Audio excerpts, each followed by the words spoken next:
Hello dear students, welcome back to my channel physics SPC. Current electricity का एक question. Two conductors have same resistance at 0 degree celsius but their temperature coefficient of resistance are alpha 1 and alpha 2। The respective temperatures coefficient of their series and parallel combinations. Solution. मान लो मेरे पास ये दो conductor हैं, एक हीरा और एक हीरा। इन दोनों को अगर हम सीरीज में कनेक्ट करें शुरुआत में इन सीरीज, तो इसका मान लेते हैं कि 0 डिग्री सेल्सियस टेम्परेचर पर इसका जो रेजिस्टेंस है वो आर है, इसका भी आर है। अगर इन दोनों को हम सीरीज में कनेक्ट कर दें, ऐसे सीरीज में कनेक्ट कर दें, तो इनका जो इक्विवेलेंट रेजिस्टेंस होगा वो 2R होगा। अब इसका temperature coefficient of resistance alpha 1, इसका temperature coefficient of resistance alpha 2 और इसका मान लेते हैं आर अल्फा। हमें यही कैलकुलेट करना है। अब लेट कर लेते हैं कि इसका टेम्परेचर में जो चेंज किया है वो 0 से बढ़ा के कुछ कर दिया है, टी कर दिया है, तो change in temperature delta t, इसका भी change in temperature delta t और इसका भी change in temperature delta t. अब इसमें हम एक फॉर्मूला लगा रहे हैं, r final is equal to are initial 1 plus alpha delta T. ये वाला फॉर्मूला लगा रहे हैं, ठीक है। तो जब ये सीरीज में है तो सीरीज में R1 plus R2 equal to r होगा, आर इक्वलेंट ऐसे।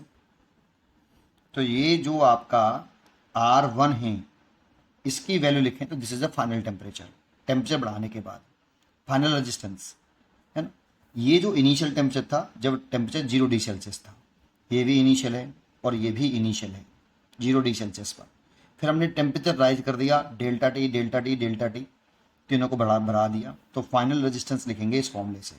और सीरीज में इसीलिए मैंने इसको ऐसे लिखा है। तो R1 की वैल्यू लिखें तो इस वाले से लिखें, इनिशियल रेजिस्टेंस आर था 1 plus alpha temperature coefficient of resistance और टेम्परेचर राइज किया मैंने डेल्टा टी, प्लस R2 की वैल्यू आर 1 प्लस इसका लिख रहे हैं तो alpha 2 delta T equal to इसका इक्विवेलेंट रेजिस्टेंस 2R है, इनिशियल टेम्परेचर है, ये इनिशियल रेजिस्टेंस है 2R, तो ये 2R सीरीज में 1 प्लस अल्फा डेल्टा टी और इस अल्फा की वैल्यू निकालनी है। अल्फा इफेक्टिव कह दो, अल्फा कह दो, मैंने अल्फा कह दिया है। अब सॉल्व कर लो, इस आर का मल्टीप्लाई कर लो, R plus R alpha 1 delta T plus R plus आपका आर अंदर मल्टीप्लाई कर दिया, R alpha 2 delta T equal to इसका भी मल्टीप्लाई कर लो 2R plus 2R alpha delta T. देखो आर प्लस आर, ये आर और ये आर 2R हो गया, इससे तो ये कैंसिल हो गया। देखो इधर से और देखें तो देखो इसको ऐसे लिख लो, R alpha 1 delta T plus R alpha 2 delta T equal to 2R alpha delta T. Alpha delta T cancel, R R R cancel, तो इधर alpha 1 plus alpha 2 is equal to 2 alpha, तो alpha is equal to alpha 1 plus alpha 2 divide by 2। ये effective हो गया series वाले case में। ये तो थोड़ा सा आसान लगता है, थोड़ा सा ये अजीब सा लगता है बच्चों को, लेकिन ये भी आसान है, थोड़ा सा समझें। इन पैरेलल अगर इन दोनों रेजिस्टेंसों को हम फिर किस में कनेक्ट करने की कह रहा है, पैरेलल में कनेक्ट करने की कह रहा है।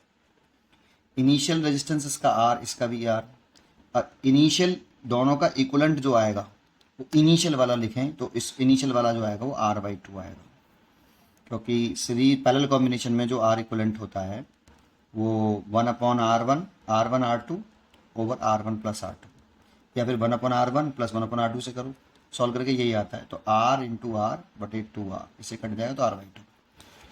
लेकिन ये 0 डिग्री सेल्सियस पर है, ये भी 0 पर, ये भी 0 पर, ये भी 0 पर, तो इतना है। इसका temperature coefficient of resistance alpha 1, इसका अल्फा 2, तो इसका कितना होगा ये हमसे पूछ रहा है।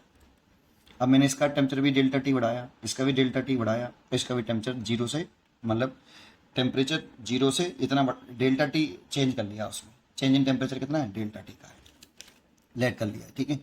अब देखो इसमें जो होता है 1/R equivalent equal to 1/R1 plus 1/R2 है। ये टेम्परेचर बढ़ाने के बाद इसका रेजिस्टेंस R1 मान लिया, ये फाइनल रेजिस्टेंस हो गया टेम्परेचर इंक्रीज करने के बाद। ऐसे ये इसका फाइनल टेम्परेचर रेजिस्टेंस हो गया टेम्परेचर इंक्रीज करने के बाद, ऐसे इसका ये फाइनल है। ये सब इनिशियल लिखे हैं मैंने पहले भी, आर आर और R/2, ठीक है। चलिए आगे देखते हैं। तो इसको लिखना चाहें तो कितना लिखें, इस वाले फॉर्मूले से फिर दोबारा से लिख रहे हैं। आर फाइनल आर आई, तो आर आई कितनी है बेटा, इसकी आर आई है आपकी R by two. Are initial कितना है, तो 1/r/2 1 plus alpha delta T, ये initial resistance 1 plus alpha delta T, ये लिखा है मैंने। ये फाइनल के लिए तो इसका रेजिस्टेंस r/2 है ना, इनिशियल वो लिख दिया, इक्वल टू इसका इनिशियल रेजिस्टेंस कितना था, R1 की इनिशियल वैल्यू है आपकी R, तो R1 plus alpha 1 delta T plus 1/R 1 plus alpha 2 delta t. अब देखो 1/R से 1/R कैंसिल हो जाएगा आपका, ये 2 ऊपर पहुंच जाएगा, 2 ऊपर भी ले आओ, इसको भी ऊपर ले आओ, 1 प्लस अल्फा डेल्टा टी की पावर -1। ऐसे इस वाले को ऊपर ले आओ, 1 प्लस अल्फा 1 डेल्टा टी इसकी पावर -1, प्लस इसको भी ऊपर ले आओ, 1 प्लस अल्फा 2 डेल्टा टी इसकी भी पावर -1।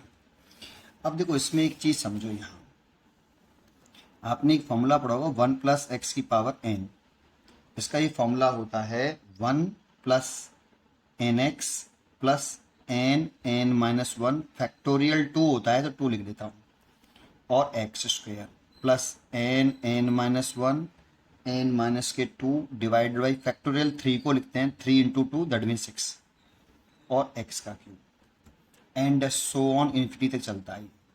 अब इसमें n की वैल्यू अगर मैं -1 कर लूँ तो 1 प्लस एक्स की वैल्यू -1, तो इसका फॉर्मूला होगा, n की वैल्यू आप 1 रख दो बेटा इसमें, -1 सॉरी, तो सॉल्व करने पर आता है ये 1 minus x plus x square plus x cube minus x4, वो माइनस एक्स क्यूब और प्लस x4 फिर -x5 and so on infinity तक। तो इस फॉर्मूले का यूज़ कर रहा हूँ, रखिए यहाँ पे 2 1, देखो x की जगह पर यहाँ पर है आपका अल्फा डेल्टा टी, x की जगह पे क्या है अल्फा डेल्टा टी, और n की पावर तो -1 ही है, इसमें भी पावर -1 है, तो x की जगह पर बस केवल आपको क्या रखना है, अल्फा डेल्टा टी पुट करना है पहली वाले एक्सप्रेशन में, इस वाले में। तो पुट कर रहे हैं तो देखो ये वाला फॉर्मूला लगाएं, x की जगह पे अल्फा डेल्टा टी रख दो, तो 1 माइनस अल्फा डेल्टा टी और plus alpha square delta T square and minus and so on, ये इन्फिनिटी तक चलेगा। ऐसे इसमें करो, इसी वाले फॉर्मूले का यूज इसमें करो, तो 1 plus minus sorry alpha 1 delta T plus alpha 1 का स्क्वेयर डेल्टा टी का स्क्वेयर एंड फिर माइनस आएगा एंड सो ऑन, ऐसे प्लस ऐसे इसमें करो 1 माइनस अल्फा 2 डेल्टा टी और प्लस अल्फा 2 का स्क्वेयर डेल्टा टी का स्क्वेयर एंड फिर माइनस आएगा एंड सो ऑन। अब देखो यहाँ जो अल्फा होता है, अल्फा 1 और ये अल्फा 2 होते हैं, ये वेरी स्मॉल वैल्यू होती हैं, बहुत छोटी। तो सोचो अगर यही छोटी हैं तो इनका स्क्वायर करेंगे, alpha square alpha cube alpha 4, ये तो very very very very small हो जाएंगे। तो इनको हम क्या कर सकते हैं, इन टर्मोलॉजी को नेगलेक्ट कर सकते हैं। तो हमें इन्हें क्या करते हैं, नेगलेक्ट करते हैं। तो देखो इसको नेगलेक्ट कर दो, इसके पीछे वाला सारा नेगलेक्ट हो जाएगा, इसमें इसके पीछे वाला नेगलेक्ट हो जाएगा, इसमें इसके पीछे वाला नेगलेक्ट हो जाएगा, तो इसमें बचेगा क्या 2 1 minus alpha delta T equal to, यहाँ क्या बचेगा 1 minus alpha 1 delta T plus यहाँ क्या बचेगा 1 माइनस अल्फा 2 डेल्टा टी, ये बचेगा। क्योंकि ये बहुत छोटे होंगे, स्क्वायर करेंगे अल्फा 1 अल्फा 2, ये बहुत स्मॉल होते हैं, इनका स्क्वायर कर लेंगे तो और भी छोटा जाएगा, क्यूब कर लेंगे तो और भी छोटा जाएगा। देखो इसमें स्क्वायर है, इसमें क्यूब है, इसमें 4 पावर है, ये सारे वैल्यू टर्मोलॉजी छोटे हो जाएंगे क्योंकि अल्फा बहुत छोटा होता है ना, तो छोड़ देंगे उन सबको, नेगलेक्ट कर देंगे। तो यहाँ पे आया देखो 2 minus 2 alpha delta t is equal to, ये 1 और 1 2 हो जाएगा, माइनस अल्फा 1 डेल्टा टी और माइनस अल्फा 2 डेल्टा टी, 2 से तो ये 2 कैंसिल हो गया। यहाँ से आपका माइनस का 2 alpha delta T equal to minus का अल्फा 1 डेल्टा टी, और एक काम करता हूँ माइनस साइन कॉमन ले लेता हूँ, प्लस अल्फा 2 डेल्टा टी, तो माइनस से तो माइनस कटेगा और डेल्टा टी कॉमन लेके डेल्टा टी भी काट सकते हो, तो 2 अल्फा बराबर अल्फा 1 प्लस अल्फा 2, तो alpha is equal to alpha 1 plus alpha 2 by 2। देखो यही आ रहा है दोबारा से आगे, उम्मीद करता हूँ कि आपको ये रूल समझ में आया होगा। इसीलिए इसका आंसर जो होना चाहिए दोनों का सेम ही आ रहा है बेटा, सीरीज में भी यही आ रहा है इफेक्टिव और पैरेलल में भी इफेक्टिव यही आ रहा है, इसीलिए इसका आंसर भी होना चाहिए। पढ़ते रहिए और खुश रहिए।